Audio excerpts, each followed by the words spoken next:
Okay, John, I'm finally back here at my bench. As you know, I had a lot of stuff going on, but that is done, and I'm here. Okay, your watch. It's a runner. It was hung up. It's running weekly. It was hung up on the date, and he was having trouble pushing it over. Once I moved it past the date, and it started ticking again normally, that told me the battery was actually fresh enough to not be considered drained by the CMOS, the circuit in this watch. So the battery is not the problem. The movement is hanging up because it's kind of gluey, kind of dirty. Under magnification, would you stop? Under magnification, I can see, especially on these two pivots right here, I can see a fair amount of like gruck and dirt and garbage right in here. The oil, the old oil mixed with old dust and old dirt, and it kind of got sucked in there, and it's just kind of dragging. And I'm sure I'm going to find this kind of stuff on all the pivots throughout the watch. I can see on this wheel right here, I can see the sort of surface haze of old sticky lubricants and stuff on here. So basically, the movement is good. It just needs to be serviced. The movement needs to be rebuilt and cleaned.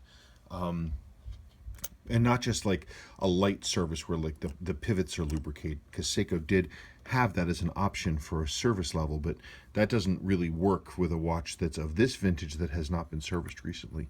It's got to be fully serviced. Everything has to come apart, and it needs to be truly serviced where every single part comes apart from every other part.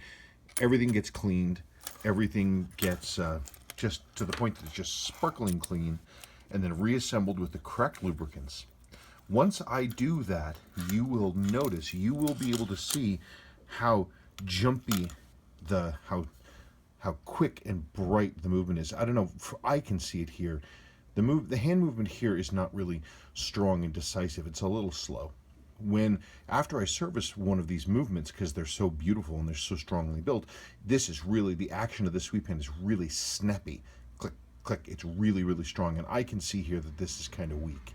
I can see from the pivots are dirty. The movement is dirty. The surfaces are hazy. It needs service. That is my input on it. It's a great watch, and it needs service. But once it gets service, and might as well put in a new battery because we're there. Once it gets service and it gets your new battery, then you're going to be good for many years to come. I would also recommend that we look at the seals in this watch, because that case back seal that I was just looking at is old. So again, we should protect it. So I think your crystal's fine. We don't have to touch that. I think the nylon gaskets that are here underneath this bezel and underneath this crystal, I think those are going to be fine because those are different technology. Crown gasket, case back gasket, realign the chapter ring, service the movement, and you'll be good for a very long time. And I think that's the way forward. You let me know if you want to do that, and we can do it. Okay, thank you.